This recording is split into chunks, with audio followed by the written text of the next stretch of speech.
பிரச்சனையே இல்லாத வாழ்க்கை அப்படிங்கிறது கிடையவே கிடையாது அப்படின்னா, நானே தேடி போன பிரச்சனைனா இதுதான். நைட் டைமில் போய் நான் சிக்கன் ரைஸ், எக் ரைஸ் அப்படின்னு சொல்லிட்டு 2, 3 விஷயங்கள் வந்து தம்பி கேட்டான்னு சொல்லிட்டு, நானே இன்னொரு தம்பிய கூட்டிகிட்டு போய் வாங்கிட்டு வந்தேன். கடை இல்ல அப்படின்னோனே நான் பேசாம வந்திருக்கணும். இல்லாத கடைய தேடி புடிச்சு போய் வாங்கிட்டு வந்து அன்னைக்கு உட்காந்து சாப்பிடவும் செஞ்சுட்டேன். அடுத்த நாள் வந்த வேணா ஒண்ணும் கிடையாது. ஃபீவர் மாரி உடம்பு ஃபுல்லா வலி வந்து பொடதியெல்லாம் செம வலிக்க ஆரம்பிச்சிருச்சு. அது போக கோவிலுக்கெல்லாம் போயிட்டு அதுக்கப்புறம் தான் சரியாச்சு. இதில் என்ன அப்படின்னா, நானே ஒரு பிரச்சனையை தேடி போகிறேன் அப்படின்னா, வீட்டில் எனக்கு மேலே பிரச்சனை பண்ணுறதுக்கு என் பையன் இருக்கான். நம்ம பண்ணுறத அப்படியே இமிட்டேட் பண்ணுறது அப்படின்னா இவன் தான். நாங்கள் என்ன பண்ணுறோமோ அதை நல்லா கவனிக்கிறான்.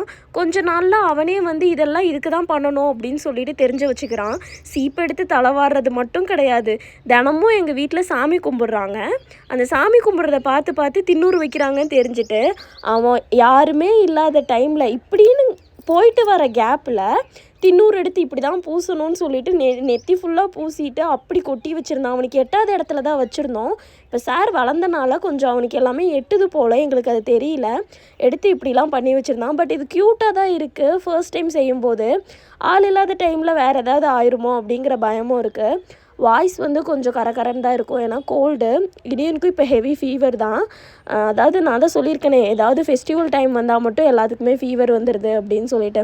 அப்படி தான் போயிட்டுருக்கு. இது முன்னாடி எடுத்த வீடியோ. இப்போ தான் டைம் கிடச்சது எடிட் பண்ணி போட்டுட்ருக்கேன்.